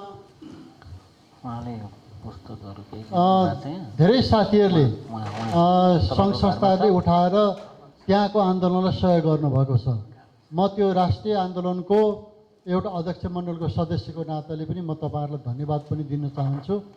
अब के गर्न सकिएला भन्दाखेरि यहाँ 2-3 वटा कुरा आएको छ। यहाँ तपाईँहरूलाई थाहा होला के अरे नेपालबाट बाहिर गएर बस्ने आदिवासी जनजातिहरूले अन्तर्राष्ट्रिय सङ्गठन निर्माण गरेको छ होइन। यो कुराको तपाईँहरूलाई जानकारी होला। भर्खरै साथीहरूले एउटा संयोजन समिति बनाएको छ। त्यसकारण मेरो एउटा सल्लाह चाहिँ के हो भने हामी सबै त्यसमा पनि जोड्यौँ भन्ने मलाई मेरो आग्रह छ। दोस्रो कुरा के हो भन्दाखेरि अब समस्या चाहिँ यहाँ बस्ने जनजातिहरूको अलग छ, त्यहाँ बस्नेको अलग छ। तर अब समष्टिमा हामी एक हौँ, त्यस कारण हाम्रो साझा सवाल हो। त्यसो भएको हुनाले अब यो बाहिर बस्ने साथीहरूले को समस्या पनि नेपालभित्र बस्ने साथीहरूले त्यो समस्यालाई उठाउने र बाहिर बस्ने साथीहरूले भित्र बस्ने आदिवासी जनजातिको समस्यालाई उठाएर संयुक्त रूपमा होइन हामीले चाहिँ आन्दोलनलाई अगाडि बढाउनुपर्छ। यसो गऱ्यो भने मलाई लाग्छ हामीले विजय हासिल गर्न सक्छौँ। यसका दुईवटा पाटाहरू हुन्छ। एउटा देशभित्र पहिचान र सुशासनसहितको संहिताको निर्माण हुनसक्छ, तामसालिङको निर्माण हुनसक्छ। तामसालिङ जस्तै अरूको पनि कुरा गरेँ मैले होइन, तमुकै होला होइन, तमु प्रदेशकै कुरा होला या चाहिँ नेवा स्वायत्त राज्यको कुरा होला, त्यो सबैको निर्माण हुनसक्छ। र बाहिर चाहिँ के हुनसक्छ भन्दाखेरि यदि भित्र त्यो खालको राजनीतिक संरचना बन्यो भने त्यसको बलबाट डिप्लोमेटिक रूपमा हामी विदेशमा अरू देशको सरकारहरूलाई पनि होइन नेपालबाट आएर बस्ने नेपालीहरूको आदिवासी जनजाति लगायत सबैको समस्यालाई सम्बोधन गर्नको लागि भूमिका खेल्न सक्छौँ।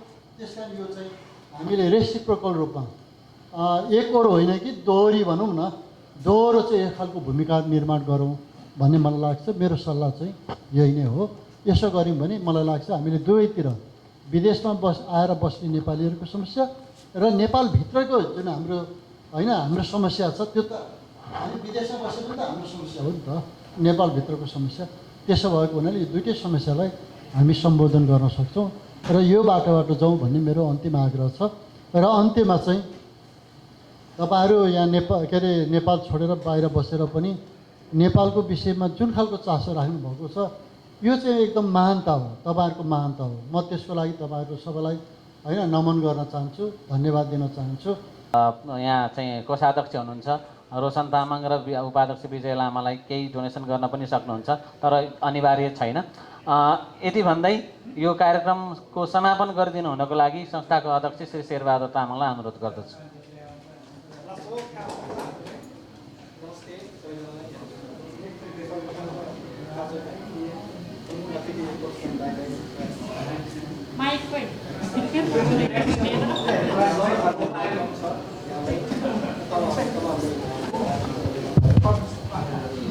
यसै सम्बन्धीमा हाम्रो उपस्थित हुनुभएका हाम्रो भूतपूर्व अध्यक्ष प्रकाशज्यू, हाम्रो भूतपूर्व संस्थापक अध्यक्ष हाम्रो कुमार आस्याङ र यसै गरेर उहाँ फेरि इन्टरनेसनल काउन्सिलको पनि उहाँ उपाध्यक्ष हुनुहुन्छ, बाहिर पनि लास्ट इयरमा बाहिर सँगै हुनुहुन्छ क्यारे उहाँ।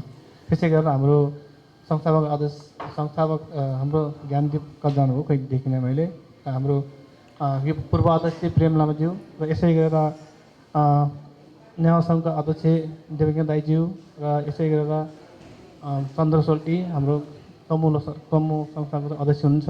यसै गरेर हाम्रो गणेश डाक्टर गणेशज्यू, मैले प्रत्यक्ष अस्ति मात्रै भेटेको उहाँलाई, त्यही भएर आउनुहोस् भनेर तपाईँ धन्यवाद आउनुभयो। यसै गरेर हाम्रो सल्लाहकारज्यूहरू पार्वती बहिनी, फुलम दिदी र यसै गरेर हाम्रो श्रीवास्तवपुरदेखि आउनुभएको हाम्रो राजेशजीलाई र हाम्रो पहिलेको कार्य समितिमा हुनुहुन्थ्यो हाम्रो रमा भाउजू, उहाँलाई पनि यहाँ धेरै धेरै म धन्यवाद चाहन्छु। यता टाढोबाट आउनुभयो, थ्याङ्क यू तपाईँलाई। यसै गरी हाम्रो सल्लाहकार चुरवेशजी, हाम्रो सोनम दाई हुनुहुन्छ। यसै गरी हाम्रो मगर संस्थाबाट आउनुभएको टिकाज्यू र हाम्रो भुवनजी हुनुहुन्छ, उहाँहरू सबैलाई। यसै गरी अब यसै गर्दै गर्दा हाम्रो फेरि हाम्रो के अरे लक्ष्मणजीलाई पनि म सम्मान गर्ने हुन्छ, उहाँ उता वकिल हुन्छ।